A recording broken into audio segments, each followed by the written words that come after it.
Terpujilah Tuhan di dalam kehidupan kita karena Dia selalu melawat kita sebagai umatnya. Dia selalu memperhatikan apa yang menjadi keperluan kita dan Dia selalu menopang kehidupan kita. Saudara dikasihi Tuhan, konon ketika Yesus akan lahir ke dunia, di surga itu diadakan seleksi.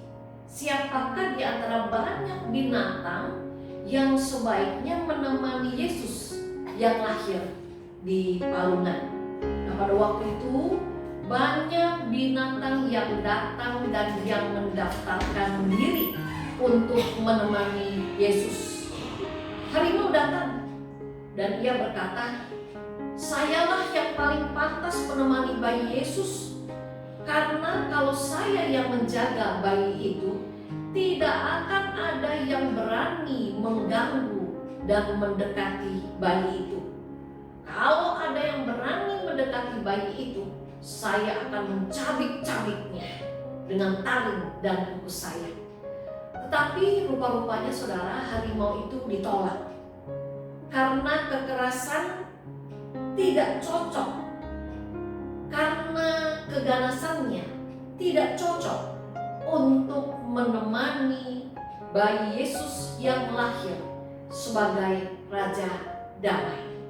Setelah harimau pergi, datanglah kancil, lalu dia mendaftarkan diri dan dia berkata, "Saya adalah binatang yang paling cantik di antara binatang-binatang yang pada saat ini hadir. Saya punya jurus yang canggih untuk menjaga Yesus, dan kalau perlu, dengan kecerdikan saya itu, saya akan melobi mengadakan pertemuan-pertemuan rahasia. Kemudian saya akan merekayasa agar semua situasi aman dan lancar. Tidak ada gangguan untuk sang bayi." Tapi saudara, rupa-rupanya kancil juga ditolak karena Yesus lahir sebagai Raja kebenaran yang tidak suka bersikap licik dan merekayasa keadaan. Maka datanglah burung merak, lalu dia mengatakan, "Sayalah yang paling pantas menemani bayi Yesus, karena saya akan menemani dia yang akan lahir ke dalam dunia dengan segala kemegahan dan dengan segala kemewahannya, dengan keindahan bulu-bulu saya ini." Sambil sang merak memamerkan bulu-bulunya yang indah. Tetapi rupa-rupanya saudara, sang merak pun ditolak karena Yesus datang ke dalam dunia itu bukan di dalam kemegahan, bukan di dalam kemewahannya, namun di dalam kesederhanaannya. Dan akhirnya semua saudara, singkat cerita, hampir semua binatang yang datang itu ditolak. Dan hanya keledai dan lembu yang rupa-rupanya tidak ikut mendaftarkan diri pada waktu itu. Sehingga pada akhirnya malaikat pun bertanya kepada mereka, "Mengapa kamu tidak mendaftarkan diri?" Lalu si keledai mengatakan, "Saya tidak bisa apa-apa. Saya hanya bisa mengangkat beban-beban yang ringan. Kalau saya harus menemani Yesus, saya tidak bisa melindunginya. Saya hanya bisa mengusir lalat dengan ekor saya."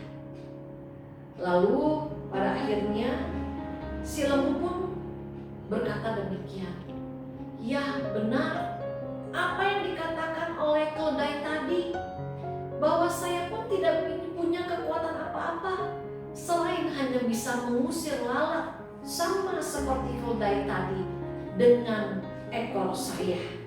Nah, tapi rupa-rupanya saudara, ternyata kedua binatang itulah yang dipilih. Oleh karena itu sampai sekarang dalam gua-gua Natal selalu ada keledai dan lembu. Mereka dipilih bukan karena mereka gagah, bukan karena mereka kuat, bukan karena mereka perkasa, tetapi mereka dipilih karena kerendahan hati dan kesederhanaan mereka. Dan melalui perenungan pada masa Advent ini juga, kita mau diingatkan bahwa Allah yang hadir dalam kesederhanaannya adalah Allah yang hadir melalui seorang perempuan yang sederhana, yang rendah hati, yang bernama Maria. Itulah saudara yang kita saksikan dalam Lukas 1 ayat 34 sampai dengan ayat yang ke-38, yang demikian firman Tuhan. Kata Maria kepada malaikat itu, "Bagaimana hal itu mungkin terjadi karena aku belum bersuami?" Jawab malaikat itu kepadanya, "Roh Kudus akan turun atasmu dan kuasa Allah yang Maha Tinggi akan menaungi engkau. Sebab itu, anak yang akan kau lahirkan itu akan disebut kudus, anak Allah. Dan sesungguhnya Elisabet, sanakmu itu, ia pun sedang mengandung seorang anak laki-laki pada hari tuanya. Dan inilah bulan ke-6 bagi dia yang disebut mandor. Sebab bagi Allah tidak ada yang mustahil." Kata Maria, "Sesungguhnya aku ini adalah hamba Tuhan. Jadilah padaku menurut perkataan itu." Lalu malaikat itu meninggalkan dia. Nah saudara, melalui perkataan Maria khususnya dalam ayat yang ke-38, di mana di dalam ayat itu Maria disaksikan mengatakan, "Jadilah padaku menurut perkataanmu itu, karena sesungguhnya aku ini adalah hamba Allah." Nah kalau kita lihat saudara, melalui bacaan kita pada saat ini, melalui apa yang Maria katakan, maka melalui perkataannya kita bisa melihat bahwa Maria adalah seorang perempuan dengan kerendahan hati.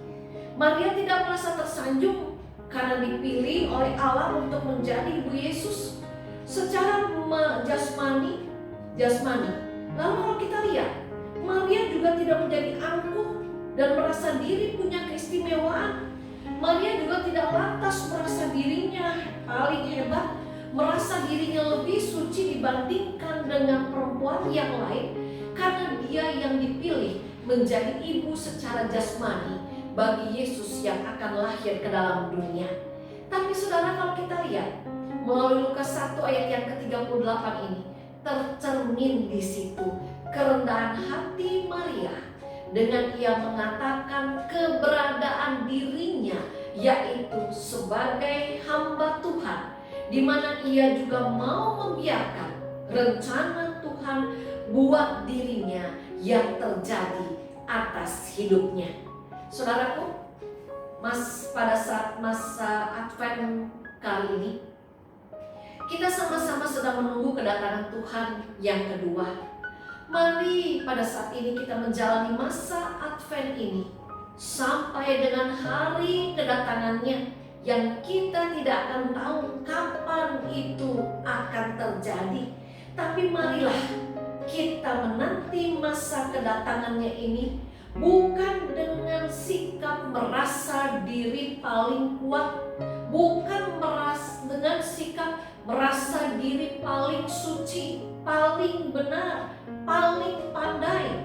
Dan pada saat ini marilah kita menanti kedatangan Tuhan yang kedua, bukan dengan merasa diri paling benar, paling hebat, tidak. Tetapi marilah saudara, kita belajar dari Maria, Bunda Yesus. Mari kita jalani masa-masa Advent pada saat ini dengan sikap rendah hati.